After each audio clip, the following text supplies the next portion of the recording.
Hi guys, it's time to talk about the Halloween franchise now. And unlike Friday the 13th and Texas Chainsaw, I actually liked the vast majority of these movies. Sure, there's a few that I have problems with, but even then I still enjoyed bits of them, so you're looking at a big fan of the Halloween franchise. So, time to talk about my opinion of each movies. But just so you know, there's actually so much in my mind about pretty much every movie that there's no way I'm going to be able to remember everything, and I'm probably going to rapidly go through a couple of them if I feel like this video goes on too long, because I've actually tried to make this video several times before, and it just hasn't worked out. Okay, so John Carpenter's Halloween. Okay, so I've actually seen this movie twice. The first time it was just the theatrical cut, and then the second time it was the extended cut with the scenes alluding to bits from Halloween 2's big revelation put into the movie. So when I saw the theatrical cut, I honestly didn't like it, and I wasn't encouraged to continue on with the franchise, but that was before I was actually into watching the slasher movies. I don't even remember how I ended up getting to that movie. Then, when I saw the extended cut, when I actually was starting to try and tackle this franchise after viewing the Friday the 13th movies, I actually found myself enjoying the movie the second time around. Sure, it felt slow paced, like it was the first time, and I didn't have the best amount of either scaredness for me or the characters, or really caring for the characters, but it wasn't completely bad either. It wasn't completely no emotion like most of the Friday the 13th movies. I found the dialogue pretty enjoyable, and let me tell you though, a couple of those fight scenes did make me wince because, well, just it is somewhat gruesome, even though there's no blood really like Friday the 13th, thank God. My ultimate reaction is that it's a nice movie, but it isn't completely the best movie for me. So, I think, however, I'll go with my critique rating of 4 out of 5 and not even bother to give it a personal rating. It's enjoyable, but just not the best, in my eyes. But if you guys enjoy it, I'm not complaining, because I don't think it's a bad movie. I just don't think it's a great movie. Then moving on to Halloween 2. I don't really like this one. I gotta be honest with you. Why do I not like it? This one actually was fairly close to all of the Friday the 13th troubles that I had. It took me multiple sittings to get through this movie. It felt really slow paced. I didn't feel any emotion, just like the Friday the 13th movies. Loomis did even less in here than he did in the first movie, and he also behaved kind of stupidly because, okay, I like Donald Pleasant's portrayal of Loomis, but my biggest problem with him is that in the first two movies, he does virtually nothing. He talks, but doesn't really act. Now, in the later movies, he does do a lot of action in his portrayal, let me tell you, but in these first two, I just didn't really enjoy the character that much because he didn't really add anything except doing a bit of Michael Myers' backstory, which in the theatrical cut makes really no sense, but in the extended cut it's better because we actually get to see Michael, sitting in that chair going, because when I saw that scene, I actually got nervous about Michael Myers, because I had finally seen what Loomis had seen in him. So, yeah, that extended edition bits with that additional footage is really helpful. Then, about going back to Halloween 2 and feeling no emotion, well, I didn't really care for these characters, because, sure, I didn't care for them the best in the first one, but I was kind of sorry, when they died, because I'm like, you didn't really deserve that. Here, I just go, oh, character dies. I don't feel anything. And there were even more gruesome deaths here, so I should feel something. And then there's that person that it's revealed that Laurie has a romance with. Well, it's a different person from what the first movie kind of alludes to. That person that's mentioned in the first movie is actually the person that gets run over and incinerated by that explosion. So, yeah. This is supposed to take place right after Halloween 2, and then you've got all those continuity errors. Check out Filmmaster Adams' review of the Halloween movies. I'm not going to provide a link to that, though, because I've got the link to his channel on my channel. And then the big revelation that Michael is Laurie Strode's brother. Well, although it is interesting and does explain why he's after Laurie, it makes the big question, why is he killing all of these people? They aren't really preventing him from getting to Laurie in either movie. Now, it can be argued that a couple of them were, but it just doesn't seem necessary. It just seems like a way for the people who made the movie to scale the audience, which I don't really blame them, but at the same time, it's just not that interesting. And it isn't like Jason in Friday the 13th, because Michael actually is fairly smart, but he also somehow has the idea that whatever the people throw at him, you know, like hitting him over the head, burning him up at least twice in the franchise, and shooting him all those times, he can recover from it. Unlike Jason, who just... yeah, we're not even going back to Jason. Ugh.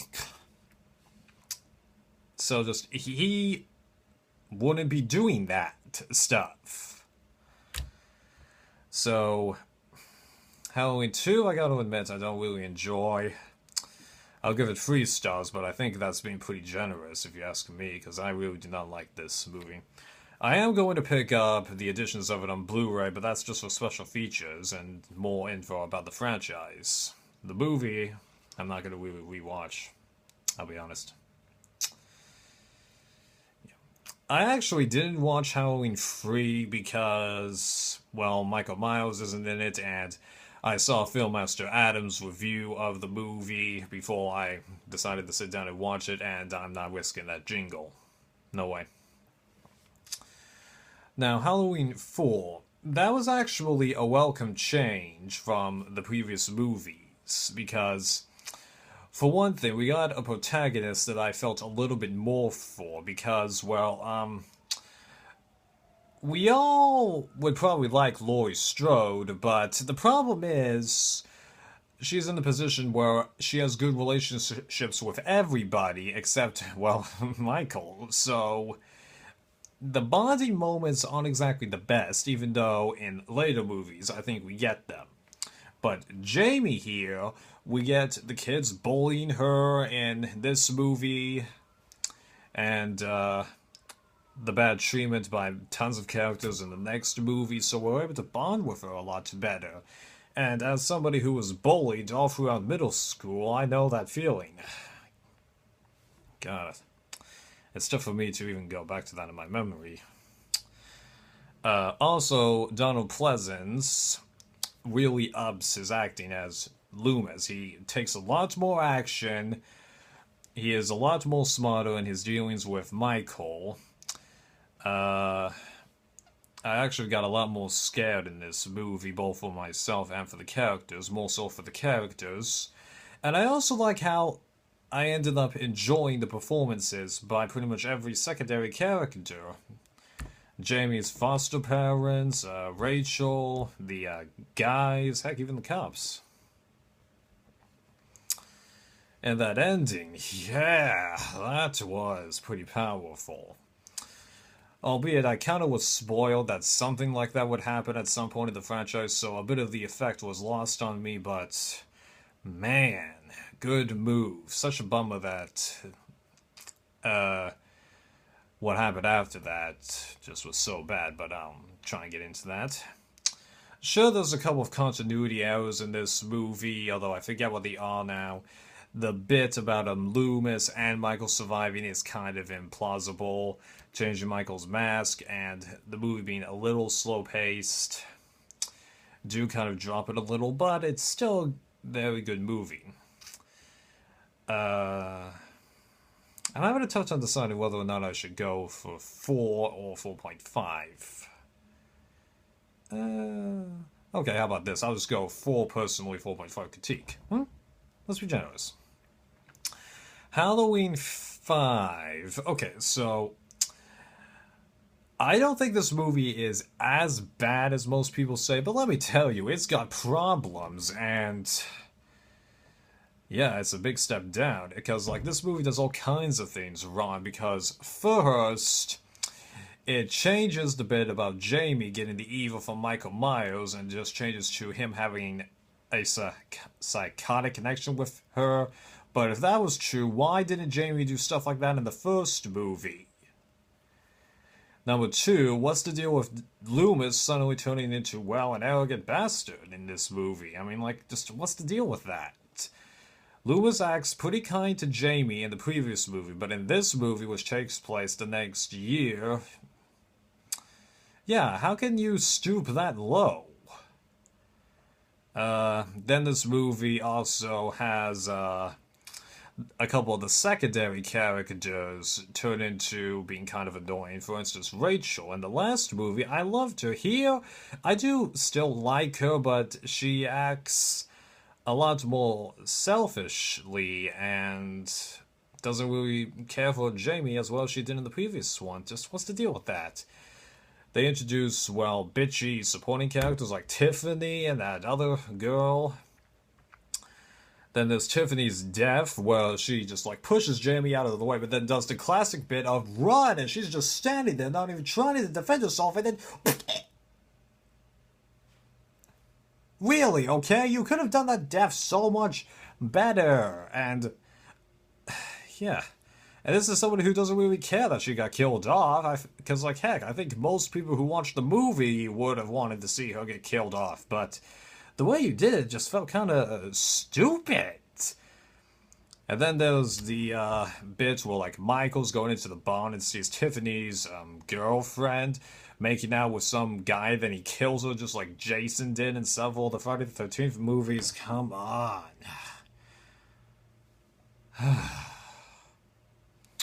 Anything else I'm forgetting? And that are problems with this movie. Oh yeah, then there's the ending. Like, why do an ending like that when you're not even planning to make a sequel? I mean, like, sure you can not, make a sequel to a movie and make an ending that alludes to the possibility of a sequel, but don't leave it so cliffy like that. Come on,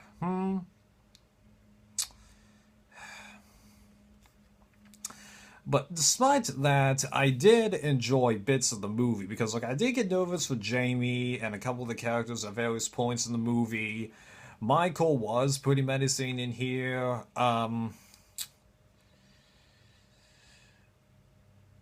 And the supporting characters, while annoying, were still somewhat interesting to watch. So I'll give this one 3 stars, but that's one I feel is definitively 3 stars. So yes, you can argue that I rank Halloween 2 worse than this movie, but you gotta remember, I did get a little bit more from this movie, both good stuff and bad stuff. Halloween 2, as I've kind of mentioned, I didn't really get anything out of. Getting a little long, so I'll just do Halloween 6 in here, then I'll start a new part. Okay, so Halloween 6. I'll talk about both cuts. So, the theatrical cut, I gotta admit, it's a mess. I mean, like, it does try to give the franchise a new curve, and a couple of the ideas that they had, such as the cult and then the new supporting characters, weren't really bad ideas, but they weren't really done well, because in the theatrical cut, virtually nothing is explained about this cult. They aren't really shown that much in the movie, because the movie is trying to make us think that these guys are the true antagonists, and yet they show up for a few minutes in the beginning, and then for the last, I don't know, 20 minutes of the movie, so they're only in less than a third of the movie. Heck, it might even be a fourth. So, why not show us the true villains that much? Hmm?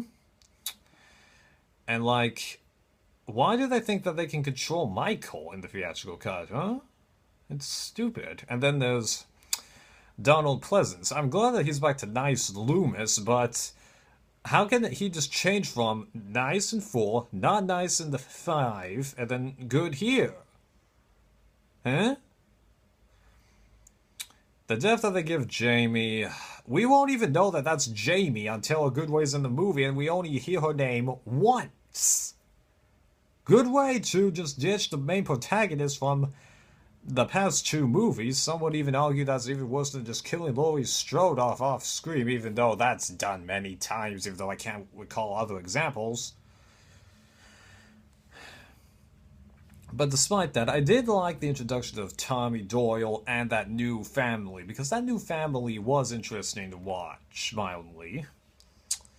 And I did get those for the main characters as they were escaping the Cold's facility, but you also have to remember the theatrical cut, the movie does an uncharacteristic amount of jumps between the plots, like Tommy and Lewis talking that they've been drugged, even though it just goes from them being knocked out to, oh, they were awake in the front yard when they were really on the second floor of the house. Suddenly fast forward to them arriving at the big Cold's facility. Fast forward from Loomis saying bye to the others for no real reason, and you part of me hear him screaming in the distance to see Michael's mask on the ground. Why would his mask be on the ground, you know? So, I know that I've just issued random points, but that's the problem with this cut of the movie. It's just a bunch of random stuff from a bigger plot that was scrapped to a stripped down version of a movie. So, yeah. If my critique of it didn't make much sense, well, the cut didn't make sense either, so I'm not really losing any credibility here. 1 out of 5 for the theatrical cut. I agree with Filmmaster Adam on this one. Now for the producer's cut. Okay, so I've had a couple of videos explain the additional stuff that is in the producer's cut, even though I've never seen the producer's cut. One video explained how the producer's cut helps the film, and I've seen Filmmaster Adam's review of it where he explains that the producer's cut is not any better. So my ultimate reaction is, it makes the movie make sense, but as part of the franchise, it still doesn't work. Okay? I'm taking the middle road. Now, well, how do I think that it makes the movie make more sense? Because it gives a little more backstory into the cult that claims that it has sort of ownership of Michael, gives more insight into Loomis's friend, which helps give a connection to the cult and how Loomis seems to know about a couple of the stuff that goes on. The lengthier ending makes more sense, although I still feel like it's kind of stupid how Michael is stopped by just a simple ring of stones on the ground. The death that they gave Jamie, well, it does help us realize that that is Jamie dying, but it still feels kind of stupid. And then also changing the end of 5 to, well, Jamie herself is captured. I mean, like, it does make sense, but it's doing bad treatment to an ending that already kind of sucked. And then finally the bit where Loomis's friend is revealed to be the person behind Michael Myers' mask, but then we see the guy in black that was in a couple of scenes in 5. Why was he in 5 anyway? Just to screen Michael? Then that was stupid. And then we go, wait a second, so if Loomis's friend was the guy behind Michael Myers' mask, where the heck is Michael? Is he the guy in black? Was that a mask too? How can Loomis's friend pass on the evil? What, did Loomis's friend touch Michael and then go to Loomis? But if he did that, then why didn't he have the psychotic link from Michael? Something like that, you know? So it is a bit of a better ending, but it's still kind of stupid. So like I said, it helps make the movie make more sense, but as part of the franchise, it still sucks. So what am I gonna rate this? Ultimately, I can't decide between two or three. I'll just do two. What the heck, right? Okay, so I'm at the 20-minute mark here. I think it's best to stop, and then I'll see you guys in part two where I talk about the other movies.